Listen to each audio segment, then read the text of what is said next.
और इस बीच एक बड़ी खबर आई है, कांग्रेस को फिर लग सकता है बड़ा झटका। रामनिवास रावत ज्वाइन कर सकते हैं बीजेपी। श्योपुर में कल थाम सकते हैं बीजेपी का दामन। एमपी कांग्रेस के कार्यकारी अध्यक्ष है रावत।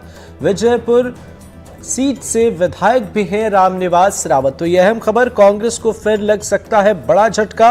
रामनिवास रावत ज्वाइन कर सकते हैं बीजेपी और श्योपुर में कल बीजेपी का दामन थाम सकते हैं। मध्य प्रदेश कांग्रेस के कार्यकारी अध्यक्ष हैं और विजयपुर सीट से विधायक भी हैं रामनिवास रावत। ऐसे में ये कांग्रेस के लिए बड़ा मुश्किल भरा वक्त हो सकता है अगर ऐसा होता है, जिसकी अटकलें तेज हैं।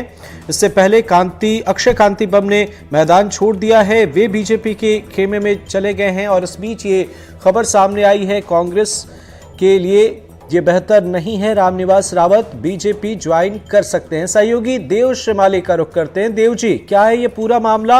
अटकलें तेज हैं, इन अटकलों को कैसे समझे? बिल्कुल बिल्कुल। अब जो मेरे पास जानकारी है उसके हिसाब से कल रामनिवास रावत अपने विधानसभा क्षेत्र विजयपुर में भारतीय जनता पार्टी का दामन थाम लेंगे।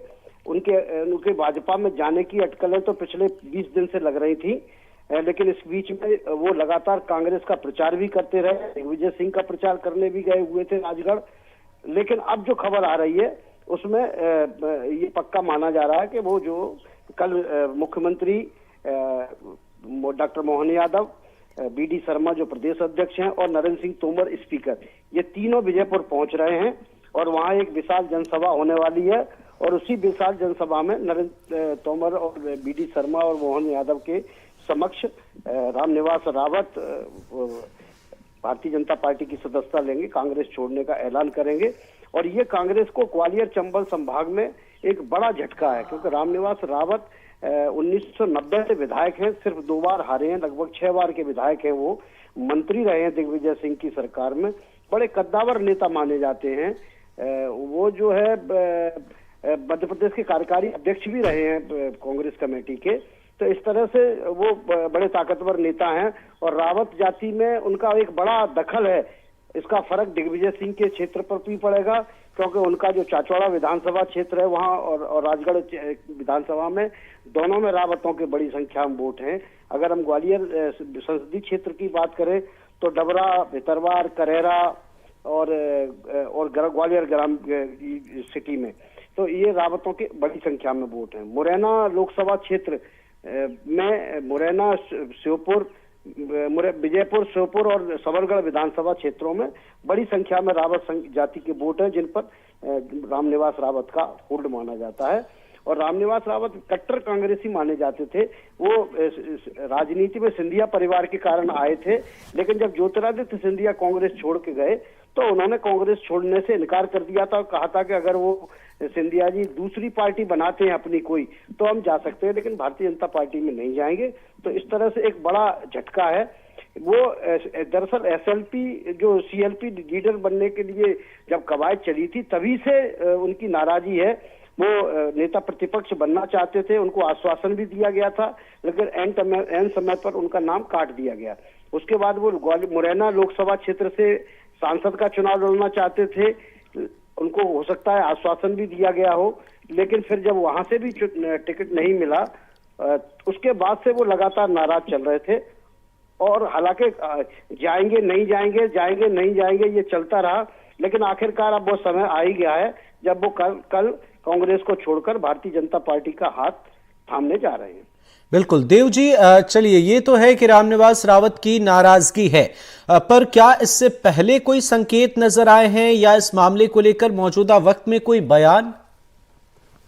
नहीं, बिल्कुल है। हमने एनडीटीवी ने ही उनसे एक लंबा इंटरव्यू किया था पिछले हफ्ते 10 दिन पहले, और उसमें उन्होंने इशारों में सारी बातें कही भी थी।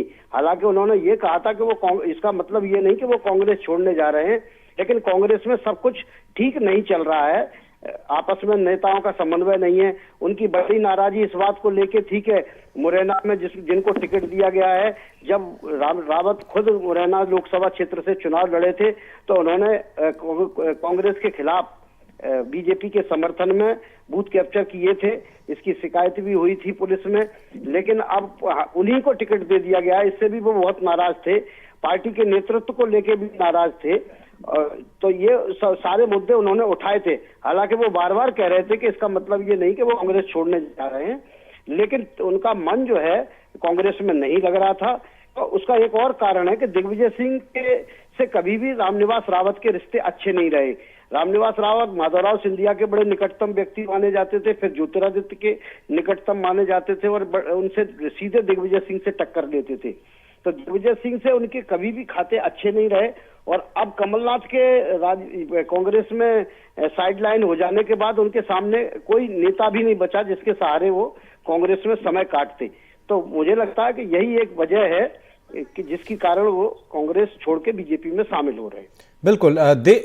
देव जी नजर बनाए रखिएगा, आगे भी आपसे अपडेट लेंगे। फिलहाल बहुत बहुत शुक्रिया। रामनिवास रावत जो मौजूदा सियासत में समीकरण जिसकी बात होती है उस समीकरण में बहुत फिट बैठते हैं, और अगर ऐसा होता है तो ये कांग्रेस के लिए बड़ा झटका और बीजेपी के लिए मौजूदा वक्त में फायदे जैसी चीज होगी। इससे पहले भी कांग्रेस को कई झटके लगातार लगे हैं और इस बीच ये बड़ी खबर रामनिवास रावत बीजेपी खेमे में जा सकते हैं।